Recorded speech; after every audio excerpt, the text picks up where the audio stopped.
So now without further delay, let's begin today's event, sponsored by Onfido and hosted by American Banker. It's my pleasure to introduce your moderator for today, and that is Penny Crossman. Penny, you have the floor. Thank you, Greg, and welcome everybody to the webcast. I'm with American Banker. I've been there about 8 years. Our subject today is authentication. I think we're at a bit of a tipping point with multi-factor authentication, specifically biometric authentication. For years, it's been clear that letting people log into a mobile banking app or online banking site with just a username and password is not tight security. Fraudsters have become adept at gaming passwords and changing them through social engineering to something that they can use. Knowledge-based authentication also has been proven to not work well because so much of us have so much of our knowledge available on the internet, and often hackers can gather our details more readily than we can remember what the name of our best friend was in first grade. And though Apple made fingerprint recognition mainstream, and authentication by selfie has taken off in some corners of financial services, especially among fintech apps, banks have been relatively slow to adopt biometric authentication for reasons we'll probably get into later. A survey of financial services executives conducted by OneSpan recently found that 96% of banks still rely on usernames and passwords. 44% say they're challenged by fraudsters' use of legitimate credentials that have been exposed in data breaches and social engineering schemes. And more than 60% say they plan to invest in new multi-factor authentication technologies in the coming year. And those include solutions that rely on biometrics, AI, and machine learning. So certainly things are changing. We're seeing banks move more toward facial recognition, voice recognition, behavioral biometrics, and other more secure means of authenticating people. HSBC and BBVA, for example, are two banks that have begun allowing customers to log into mobile banking with a selfie. Today we have two experts who are going to look at the challenge of secure authentication from very different angles.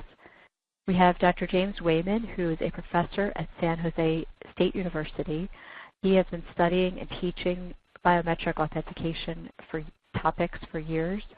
He will share some thoughts on what to consider when you're considering various methods of authentication. Professor Wayman invented and developed a biometric technology based on the acoustic resonances of the human head for the Defense Department in the 1980s, and hopefully we'll hear a little bit about that because I don't even know what that means. He joined San Jose University in 1995 to direct the Biometric Identification Research Program. He's contributed to standards on voice and fingerprint data. He's a member of the Forensic, Digital, and Multimedia Committee of the U.S. government's Organization of Scientific Area Committees. And he's a technical assessor for the National Institute of Standards and Technology National Voluntary Laboratory Assessment Program.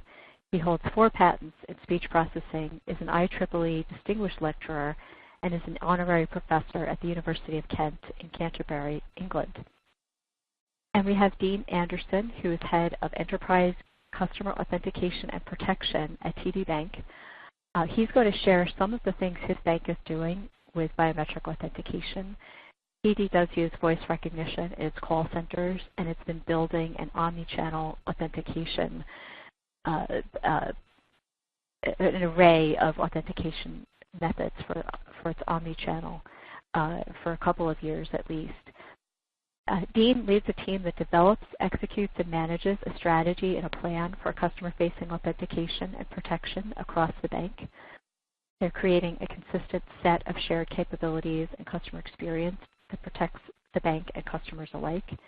He joined the bank in 2012. He was most recently the head of digital and payment operations, governance, and controls. Before he joined TD, he was part of the executive team for ING Direct USA. He led the build-out of contact center technology and web development, and he also held several executive positions in customer service, marketing, and home loans up to and after the Capital One acquisition. He's a born and raised Canadian and a naturalized American. So now I'm going to turn things over to James Wayman. Well, thank you, Penny, and thank you, everybody, for spending your time with us this afternoon. This concept of the most secure ways to verify identity is a perennial question that's been come up over really the last 50 to 60 years. Some of the earliest literature about how to identify people in banking goes back to the 1960s. So there's plenty of recommended reading for us. NIST, the National Institute of Standards and Technology, is a division of the U.S. Department of Commerce, and they're very interested in secure communications over the Internet. They're very interested in secure banking. They're very interested in secure commerce, and they have recently, meaning 2017, which is recent by government standards, published a series of papers called Digital Identity Guidelines. These papers can be downloaded free. The websites here are available, are written on the first two references there. Incidentally, these slides will be made available to you in PDF form after our webinar is finished. So you can download these and see what the National Institute of Standards and Technology is recommending for secure online identity verification. The third reference listed here is the National Research Council National Academy of Science report. I contributed to this. It goes back to 2003, which really sounds like the Stone Age. That was before we had iPhones, of course. But the analysis we did in that report, I think, holds up very well. The taxonomies that we came up with and our modes of deconstructing the problem of online digital identity, I think, continue to stand up, and so I'm going to be using some of those ideas here today. The fourth reference, Amy Kind, is a professor of philosophy at McKenna Claremont Colleges, and has written a recent book, Persons and Personal Identity. But I put this in as really a proxy or a placeholder for a whole body of work. What constitutes personal identity? What does it mean to say that I'm the same person today as I was yesterday and the day after? That type of philosophical question goes back literally to pre-Socratic Greek times. It concerned the Apostle Paul quite a bit in his writings. John Locke, the 17th century English philosopher, is well known for this. And the books continue to come out of what it means to say a personal identity, who I am, what it means to say I am who I'm supposed to be. Those types of questions are answered in this very, very broad set of body of work on persons and personal identity from the philosophic community. Now, the reason I point that out is that the three references above have gone to great lengths to stay out of the question of whether or not we know who a person is. The three references above are quite concerned not to get into the philosophical questions. So I'm going to talk a little bit about that in coming slides.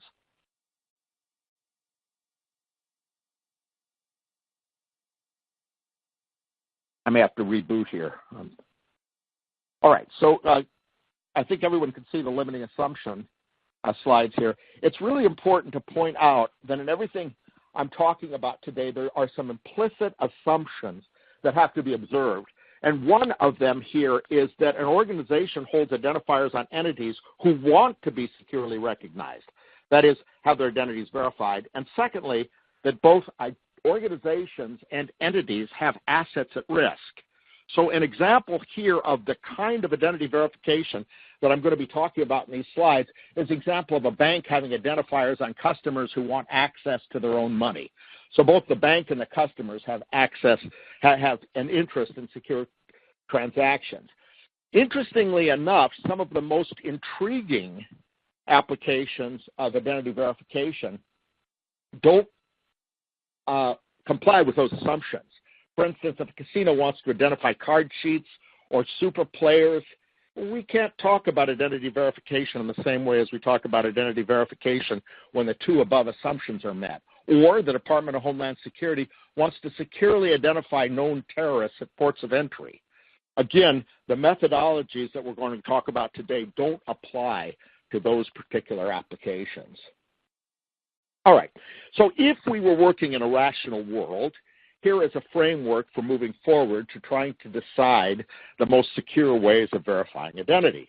You know, we'd start with defining the task, we'd understand the options, we'd map the requirements of the task to the capabilities of the options, we'd estimate the feasibility or the return on investment, the cost-benefit analysis, and then we'd have some kind of proof of concept testing. Now, that's what happens in an idealized world, and you probably know that most of the time these worlds aren't idealized. The CEO will go off and hear something that he or she sounds absolutely fantastic, and will come back and announce to the staff, we've decided to do identity verification in the following way, and then everyone has to scramble to try to figure out how to make it happen. I think that's probably the normal way that things happen. I don't think people go through, in general, a logical developmental course, as I've shown in the slide, but nonetheless, in a rational world, we would. There we go. So the first thing we have to do is define the task. And if we're going to define the task, we have to define the words we're using. And the words we're using that are most important here are secure, identity, and verification. Well, I'm going to take the definition for the word secure simply straight out of the dictionary, and that is certain to remain safe and unthreatened. Now, clearly, we could spend an entire day or an entire webinar talking about the concept of security. We're not going to do that today. Verification is probably the most straightforward of these three words, the process of establishing the truth, accuracy, or validity of some claim. But the word that's the most difficult to deal with is the word identity. And in the top paragraph, I've given the definition of the term identity as it appears in the NIST documents.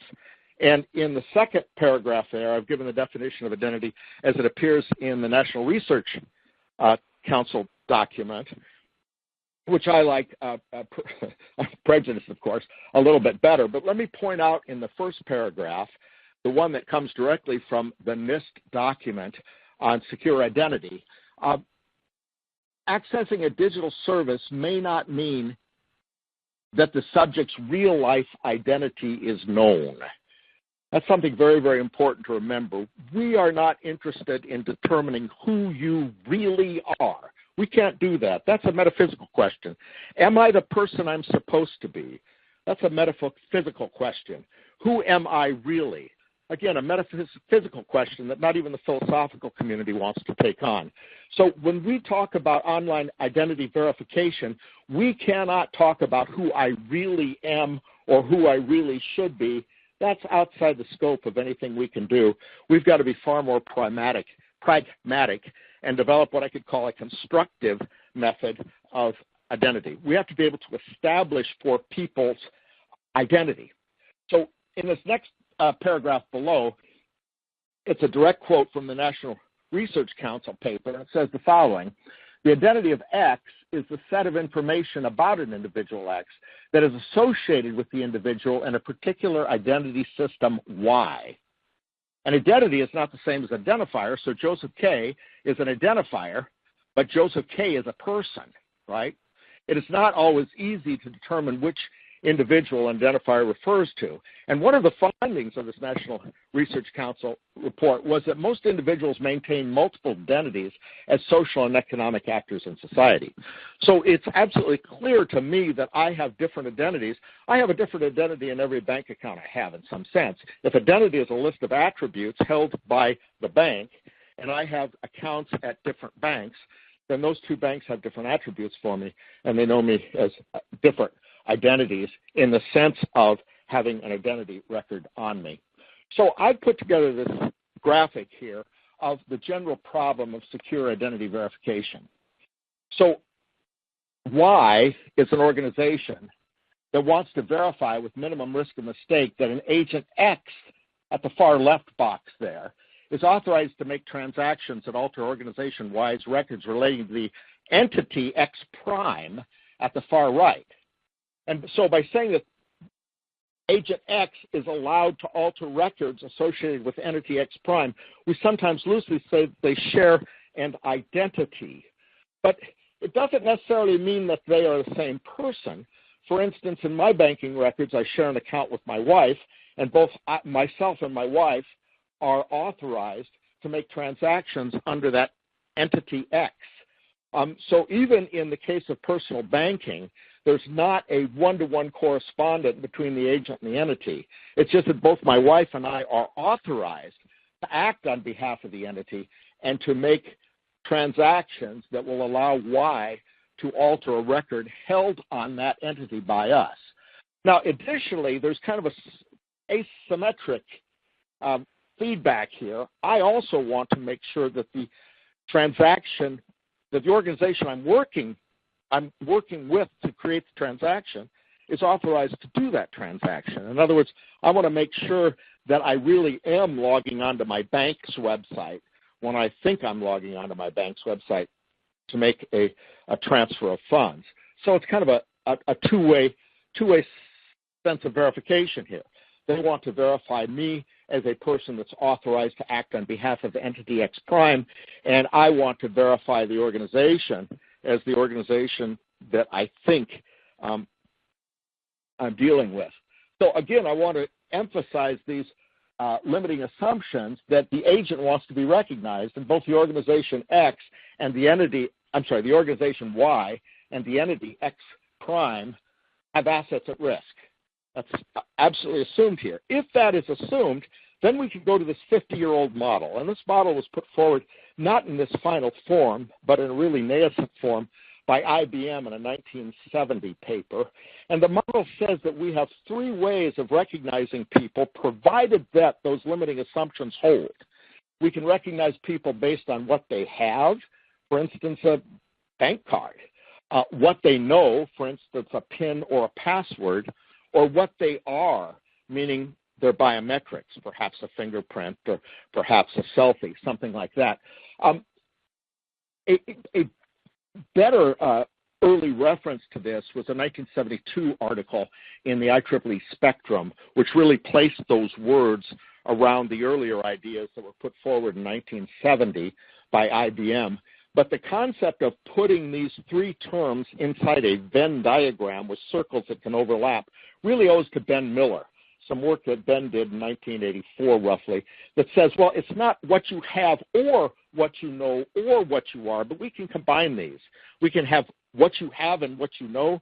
For instance, we can have a bank card and a PIN, or we can have what you have, a bank card, and what you are, a fingerprint, or perhaps most secure of all is we can combine all three. Now, the references I had above, owing to the National Institute of Standards and Technology, assume this model. But again, let me emphasize, the model only applies if our limiting assumptions hold. All right, so this is a table taken directly out of reference 2, listing possible ways of authenticating identity in increasing levels of authentication assurance going from left to right. I'm not going to read through those. It's interesting that biometrics is not mentioned in any of this NIST work on authenticating identities online. All right. So now we've established what our requirements are, I think. We've established what our options are, and now we have to map our requirements to the capabilities. Well, the first thing we have to ask is, what are the hardware limitations of the application? In other words, if we're going to use fingerprint scanning, do we have fingerprint scanners available? If we are going to use face recognition, do we have cameras available? If we are going to use voice recognition, do we have voices available? If we're going to use PINs and passwords, do we have a keyboard available? Recognition of human bodies, biometrics, is rarely necessary. Now, there have been adequate, plenty of, more than adequate, pilot projects by banks since the 1960s on the use of biometrics, and you've seen that this hasn't taken off. Now, by the use of biometrics, that's where the bank itself holds biometric records on individuals. And that raises all kinds of problems because now you have to secure those biometric records. The real breakthrough of the iPhone was the idea that the biometric templates, the biometric references themselves could sit on the iPhone and never have to be transferred off the iPhone.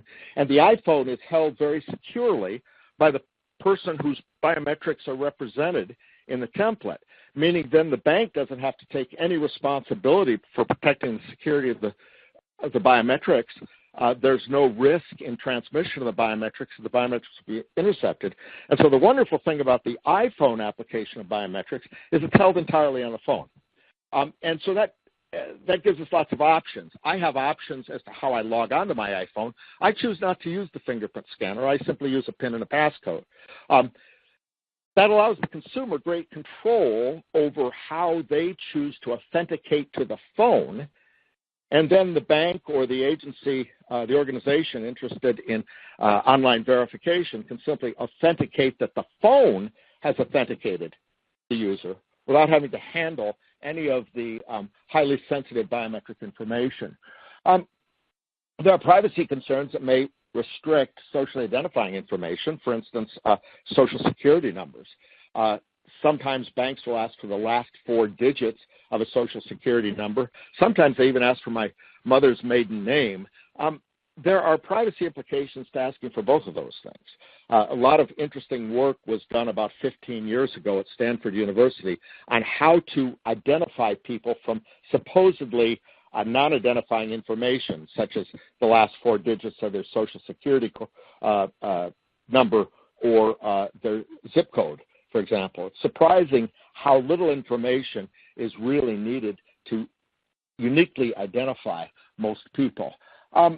Identifiers require occasional reset. What's interesting about the second reference from NIST is they are recommending now against periodic reset of PINs and passwords. This whole idea that PINs and passwords need to be reset every 60 or 90 days has been rethought by NIST, and you'll find in reference 2, they talk about that, about the need, no longer the need for regular arbitrary resetting of passwords.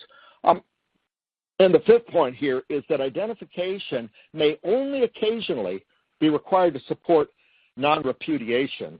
And the word non-repudiation, of course, strikes fear in any consumer's heart. You know, what if something happens, I really didn't do it, and the organization says, oh, no, there's no repudiation here. We've got a verification technique that's so secure, you cannot claim not to have been the person that initiated the transaction. So we rarely talk about, in the area of online digital identity, we rarely talk about supporting non-repudiation. All right. And finally, getting close to the end here, we have to talk about the feasibility, the return on investment, the cost of benefit of initiating some of these technologies, and also proof of concept testing. So do people really work this way? I've been working on a number of projects with governments throughout the world where we come up with a great idea and then find out that people don't go through processes the way that we envision in their mind they will go through the process. In other words, this whole business of human factors is huge, far bigger probably than the technical factors. How do people really work, and how will people work with these technologies, and what human factors come to play that people like myself, who really are just an algorithm developer, I'm just an engineer and a mathematician, really don't know much about? How do people really use and intend to use these technologies? And it's the use of these technologies that creates the insecurity. We have to integrate with existing processes. I'm doing a large border crossing project for the last several years with one of U.S. allies. And integrating with the existing border crossing projects is the hardest thing of all. You know, we've got a border crossing system, and we're trying to install biometrics that somehow will fit in with what we are already doing. And that's proven to be very, very difficult. Change management, of course, we have to work with all of the people that are part of the organization to explain to them how their roles are going to change and how problem mitigation strategies have to change. So we end up with solutions that sound great but don't work in practice, and the only way we know whether or not they work in practice, of course, is to pilot those solutions in an environment that replicates as closely as possible the target environment of our application. All right, so my final slide in conclusion is, well, as expected, one size does not fit all. There is no single answer to what is the most secure method of verifying identity. It depends entirely on the application that we're talking about. Failure to meet expectations is common. Banks, as I said, have been attempting to roll out biometrics since the 1960s. There are a few very notable positive examples. The Purdue Employees Federal Credit Union has been using fingerprinting as a substitute for ATM cards very successfully for over 20 years now on an entirely voluntary basis. And by voluntary, it means voluntary on both sides. Not everybody applying to use fingerprint is allowed by the Purdue Employee Federal Credit Union to use the fingerprint system because people with poor fingerprints need to be excluded so that they don't generate all of these exceptions. And so Purdue Employee Federal Credit Union is very happy to say to people, no, I'm sorry, Mr. Wayman, we want you to continue using your existing ATM card because we don't think your fingerprints are repeatable enough to work without significant exception handling. Successful deployment of secure identity verification systems require careful problem definition, analysis of specific requirements, understanding of the threat environment, and acknowledgement of existing culture of each system. Yes, we would like to do it that way, and unfortunately, a lot of shortcuts are taken, and these systems are often rolled out without careful consideration of all those. Then system changes should only take place after thorough proof of concept. Now, generally speaking, we can get a good proof of concept by looking at how other people are doing things. As you can imagine, it's very expensive to be on the bleeding edge of technology, so it's good if you can find someone else that's done something similar to this and explore what they've done. And success should logically include a return on investment. That's probably one of the hardest parts, usually ignored because of the difficulty of quantifying risk mitigation. How do we put a value on mitigating the risk of an insecure transaction? So with that, I'm going to turn the floor back over to Penny. That's the last I have to say. And as I said, all of these slides will be made available to you in PDF format at the conclusion of this webinar. Thank you. You're very interesting, and I hope you are staying for questions at the end. You signed up for that. Yes, indeed. But excellent. Thank you. Well, Professor Wayman just made the case that in many cases biometrics are not the right choice, but we do have a question for the audience about, are you currently using any of these forms of biometrics anywhere in your company? Fingerprint, facial, voice, behavioral, or all of the above. If you guys could just take a second to click on one of those, then we will see what the results are. Okay, so fingerprint is pretty common, not surprising since there's support in iOS and Android. 0% facial, that's interesting. And behavioral at 14%. That is interesting because I do talk to some of the behavioral biometric firms, and they do talk about a lot of banks using their technology to kind of it's kind of a nice passive way of getting of authenticating somebody by just the way that they type, the way they hold their phone. It's not too it's not handling sensitive information or storing sensitive biometric information, as Professor Wayman was talking about. So interesting. Thank you for voting. Well, now I'd like to turn things over to Dean Anderson at TD Bank.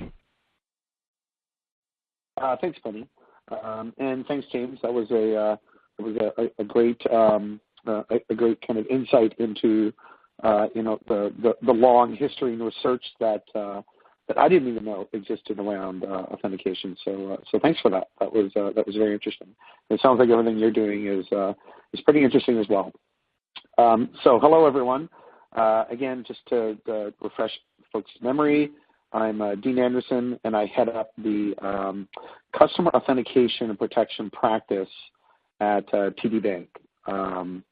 So I know there's some folks in the U.S. that might not know why TD Bank would be speaking about the U.S. Certainly, we have a presence in Canada, and we have what I would call, an East Coast footprint within the U.S. So my team covers North America in terms of basically owning the strategy and the execution of the we call it the modernization and the centralization of our authentication and customer protection strategy. And as we move along this journey, through the next several years. This role is relatively new within the organization, and I had the good fortune to be able to kind of be the first one to take the seat in the role, which I'm really excited about, and I know my team is extremely excited. As most of the folks on the phone probably know and can feel, it's really, we're at the tip of the spear as it relates to certainly the financial industry, and all the other verticals that require authentication as a key part of their business processes. We're really at the tip of the spear as it relates to protecting customers, and also protecting the organization. So moving along to often the nice little maple leaf slide. What's the right mix? So if we talk about, and just before I get into it, some of these things might be somewhat duplicative from what James was talking about, but I'll try to make them contextual with kind of what we're doing in practice. So if there is some crossover, I apologize.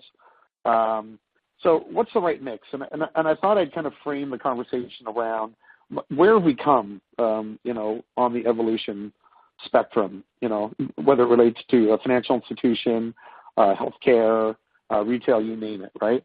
So, it started, think of local bankers in a small town, right? Your authentication was you going in to visit your local banker, right? That was it. The bankers knew the folks in the town. That was authentication. And as we've evolved into a more modern society, technology taking its place, we've certainly seen the evolution and proliferation of what James referred to as the what you know, the what you have, and the who you are triad, let's call it.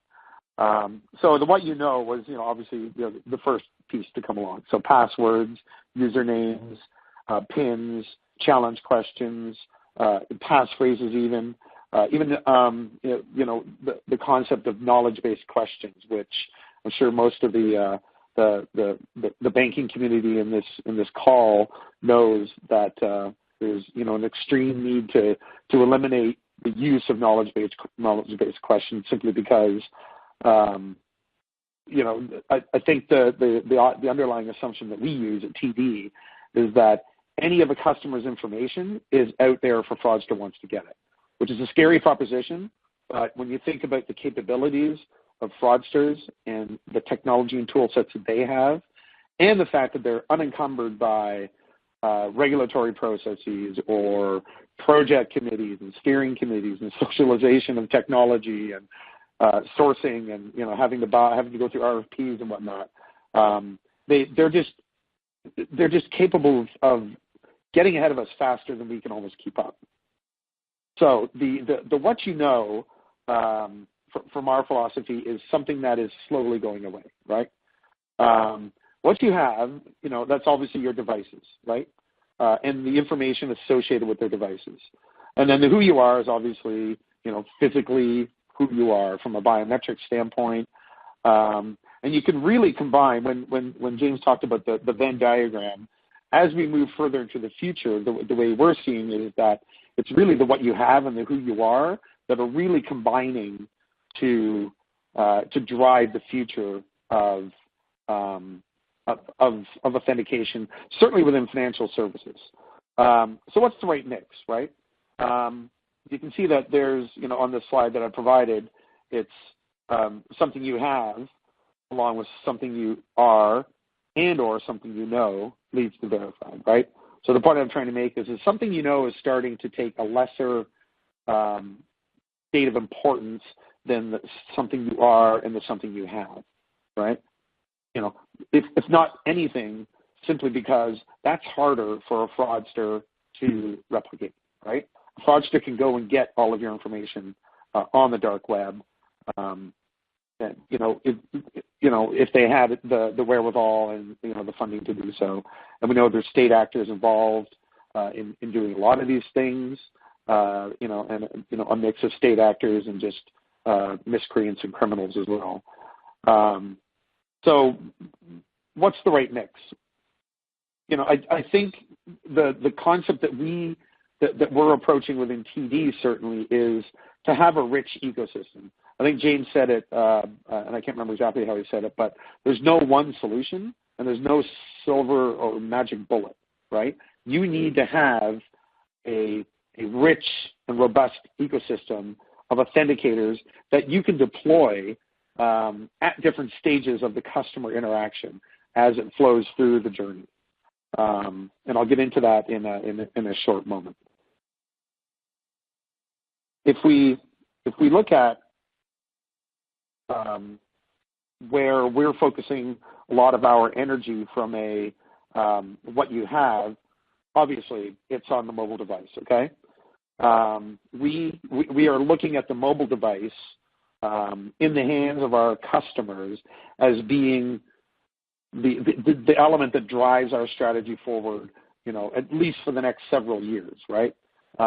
Everyone's, if we look at, just look at yourself and look at, your friends and colleagues and family, most people are doing more and more on their mobile devices, right? And if it's not even their mobile devices, it's their iPads or it's their laptops, right? We've seen in TD a steady decline on visits to the branch, right? So we're modifying and morphing how we leverage the branch experience, the retail experience, into something that can be additive to the way that customers are going to bank, right? So more advice, more complex transactions, right, as people migrate over to the self-serve channels. So to what end? So why are we doing all this? Why are banks investing all this funding into trying to stop the bad guys from getting in, right? Well, it's simply that. It's, first and foremost, it's fraud prevention, right? So stopping the bad guys from pretending they're you so that they can go and take your money. It's as simple as that. There's a continuum here, kind of a circle of life around this in terms of if a customer doesn't have trust in an organization, they're going to leave. And a customer can have a million transactions. If they have one transaction where their trust is compromised and they've been subject to a fraudulent event, in part because their financial institution did not protect them adequately, they will leave, right? So it only takes one fraudulent event, one break of trust to really kind of damage the customer trust paradigm. So we view customer trust as a very important piece of what we're trying to do. And how you do it, so you need to try to make your whole verification process as seamless and secure as possible for a customer, where practicable, right? So the customer is always going to be the customer, and they do not want to jump through hoops, right?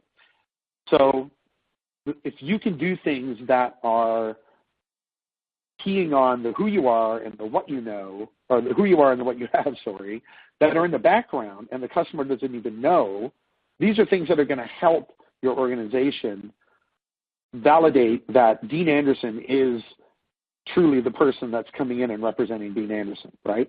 In addition to the things that you'll probably have to do actively with the customer, such as the example I'm using here, which is where we, if you're trying to log in online, we will then send you a notification to your mobile device via our banking app saying, hey, Dean, we noticed that you're trying to log in onto your online device, laptop or iPad. Is this really you? And then you can use a biometric identification mechanism that's on your device to say, yeah, that is me. And then you get on to your whatever banking session you were trying to do. So it's one, we call it one speed bump, but it's a pretty seamless speed bump, right? The worst type of speed bumps are where you call into an IVR, you validate yourself, and then you bounce out to an agent, and then the agent has no idea who you are, and you have to validate yourself again, right? And we've all experienced that. And even when being transferred to another group, you lose all that authentication. You have to do it all over again. So those are the things that we are trying to avoid as we go down our authentication journey over the next couple of years.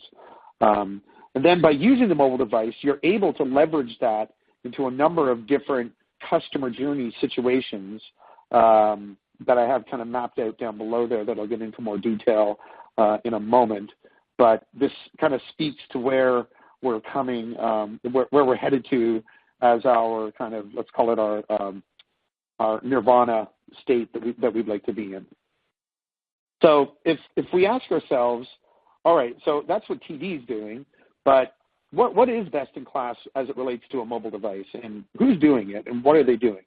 So I'm sure, not unlike most of you, the recognized best in classes are the Amazon and the Google and the Apple, right? From a consumer standpoint, I'm sure the Department of Defense and Homeland Security have things that we're not even capable of dreaming of at this point. But, I'll have to say, I did exclude Facebook simply because I think they're going backwards in terms of safety of customer data. So I did that on purpose. I hope there's no Facebook folks in the crowd, but apologies. But I think that there's some work to be done there. So we did some. We came across some research that said, and this is pretty sobering for the financial services industry, that about 34% of the folks that deal with these organizations said that they'd be comfortable dealing with those organizations as a bank. So what that means is that they're comfortable enough with what Amazon, Google, and Apple are doing to give them probably the most important piece of their lives in terms of security and data, which is their financial well-being, right? And then 17% cite better security for one of the main reasons in doing so.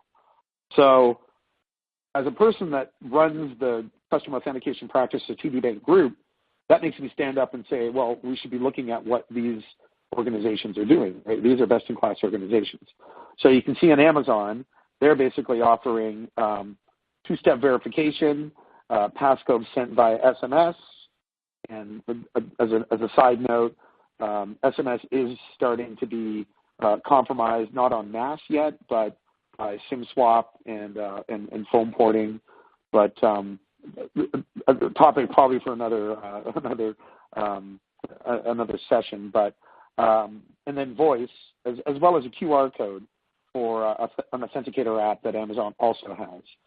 Google, they're doing device level recognition with app level push notification of a random one-time passcode. And then similarly, Apple is doing what Google is doing embedded within its iOS, right? And we all know that iOS was built around maximizing the trust for the customer and protecting data in secure enclaves. So, what I see there is the spectrum from Amazon through to Google and Apple in terms of being best in class. So those are the groups that we look at to try to inspire us to be better around authentication and provide a safe and as seamless as possible customer experience and environment. If we go to another slide that I've added here as just a point of reference from the financial brand cited in 2014, this is speaking to banking customers in general, a little dated, but it's probably only gotten more so, that customers use multiple channels, right, in dealing with their financial life, which is no surprise. But what's changing is the mix, right? So you have 60% of consumers using multiple channels, right? And as that goes forward, those multiple channels will be phone, they'll be digital, which is online and mobile, there'll be ATM, and certainly they'll also be in branch to a certain extent. So the question that we posed to ourselves as we looked at what the best-in-class folks were doing and the concept of building a rich ecosystem is, how do you make sure that you can build an authentication strategy and framework that allows you to live in an omni-channel world, right? So step back for a second, omni-channel, and I know perhaps most people know this, but just in case, I know it was one of the buzzwords of the past couple of years. This is basically giving the customer the expectation that no matter what channel they go to, they're going to have a common experience, right? And that's across anything that they're going to do. So the first and most important interaction that a customer has with the organization is validating or verifying themselves. So that principle should then apply to no matter what the customer is doing, right? They should be able to have a similar experience no matter where they're going, whether it's on the mobile device, whether it's online, whether they phoned into the phone channel, whether they're visiting a branch or hitting up an ATM. They need to be able to access, and we need to be able to deploy a common set of strong, rich authenticators that are both passive and active, that will provide a seamless, and frictionless, where possible, customer experience that is driven by an orchestration layer, right, that houses all of the, accept, challenge, deny, and, the more detailed risk and rule engines, and has the authenticators living around it so that the channel flows around the outside can access those authentication elements. So, for example, if I phone into the phone channel,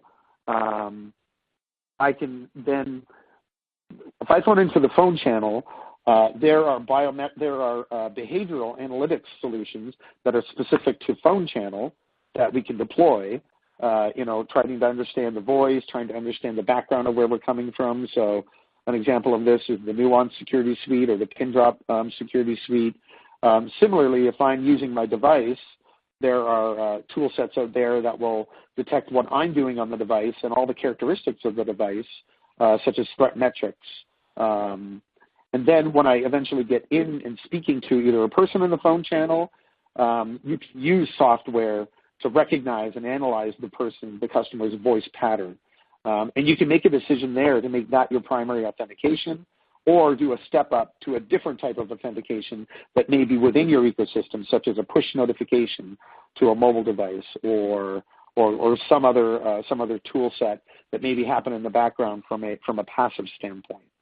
The key here is that what we're trying to aim for is to drive an authentication experience that's common, as passive as possible, but step-up capabilities where possible.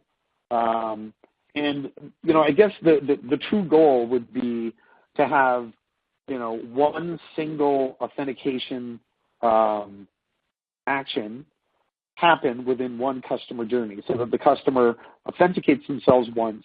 We're confident with that. And no matter where the customer goes within that specific journey around the financial institution, that level of identity is retained. And that really is kind of the aim of what we're trying to do with all of our pieces within the TD authentication ecosystem as we roll it out and make it available to all of our channels and all of our lines of business.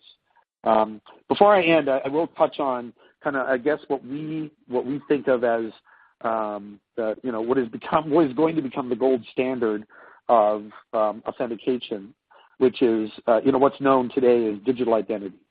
So in Canada recently, we worked with a number of other financial institutions in a consortium manner, along with Security and IBM. And this was launched last week in a press release, so this is not top secret. And what this does is it allows the customer to own their own digital identity across that ecosystem of financial institutions and ensure that information can be shared and protected at the customer's discretion using blockchain technology for its ability to be strong and unalterable, and cryptographically secure. So the first use case we have is to be able to leverage a digital identity to open other financial institution accounts by leveraging leveraging the existing identity that you have with another financial institution that you own, right? So the future is going to lie in the fact that customers are going to decide, I own my digital identity. I should be able to decide what to do with it. And, this is, and I'm sure James can attest to this, this is where, many of the privacy discussions are going, and, where Apple really kind of, made a mark in the industry to allow the customer to own their identity and their information within the iOS, within the secure enclaves. The digital identity piece is kind of the next evolution of that. But again, not a silver bullet, right? You still need a large and complex ecosystem that you can tap into so that you can react to any type of potential high risk. You can do step up, or you can simply move forward as a single authenticator. I'll stop there because I think I've spoken quite fast, which I'm known to do. And that really kind of ends my my formal presentation. So I'll hand it back over to Penny. Great, thank you so much, and thank you for including the news from last week. That's interesting. We do have several questions for both of you. We will get through as many as we can. I might have to skip around a little bit. Let's start with one of the interesting questions that I think stemmed from when Professor Wayman first started talking about what you have and what you know and what you are. The question is, what you know is a cognitive skill which can be challenging for people over the age of 60. Is that, and I guess Dean, you mentioned that that's kind of going away with knowledge-based authentication. Do you see the aging brain as an issue with that? It certainly is an issue, and I don't want to disparage kind of the elderly. I guess what we're seeing as we roll out new capabilities is really the adoption of the adoption and willingness to adopt new technologies. It is a challenge for us, and we work very, very carefully and closely with our accessibility teams to make sure that we're trying to deliver not only a complex and robust and technologically advanced authentication mechanism that will protect people from fraudsters, but try to do it in such a way that we have the ability to address and do one-off escalations and remediations for folks that aren't able to adopt the technology quickly. One of those types of folks being the elderly, and not easily adapting to some of the technology, and being challenged with what you know.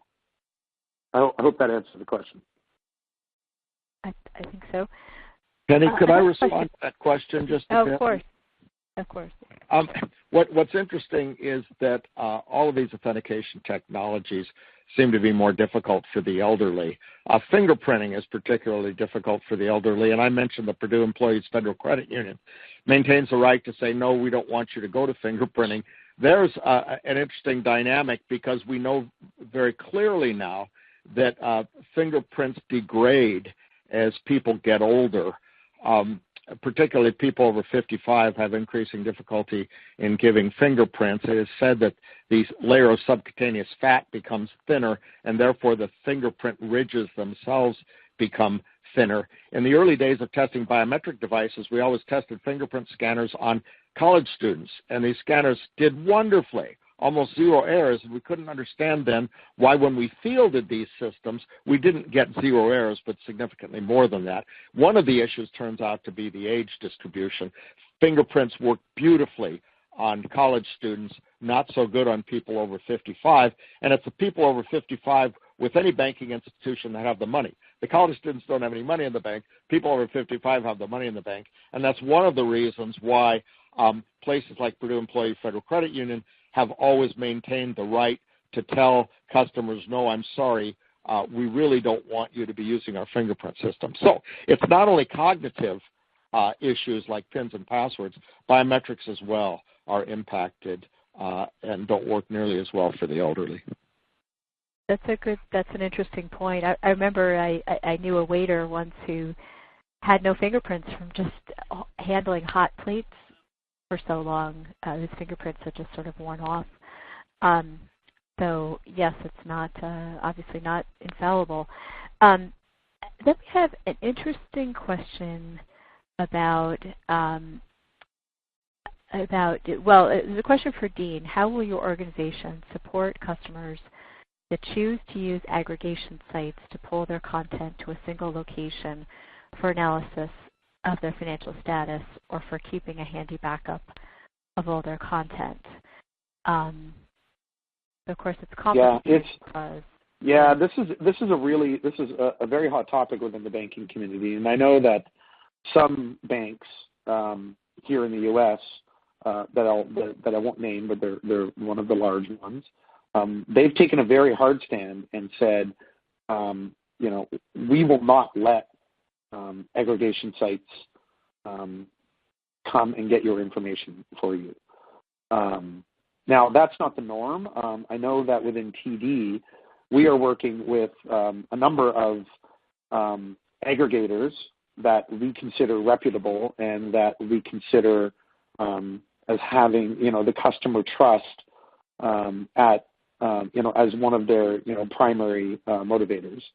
And what we are doing is basically working out a set of rules by which they can interact with us at the behest of the customer, so that the interaction will be, will be safe and secure, and that we can be sure that the third-party aggregator is going to handle and use the customer's information in the way that we would expect it and at a level that we expect it as well.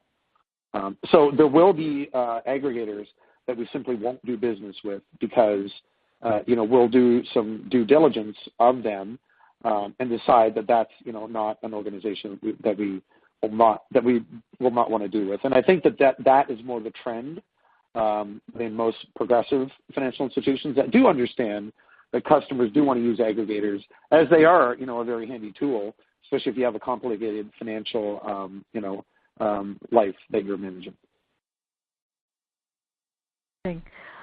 Well, sadly, we are out of time, so I apologize to anybody who asked a question and didn't get it answered. I know Professor Wayman's email address is on his presentation. I don't recall if Dean's was, but I'm sure you can find these people if you need to.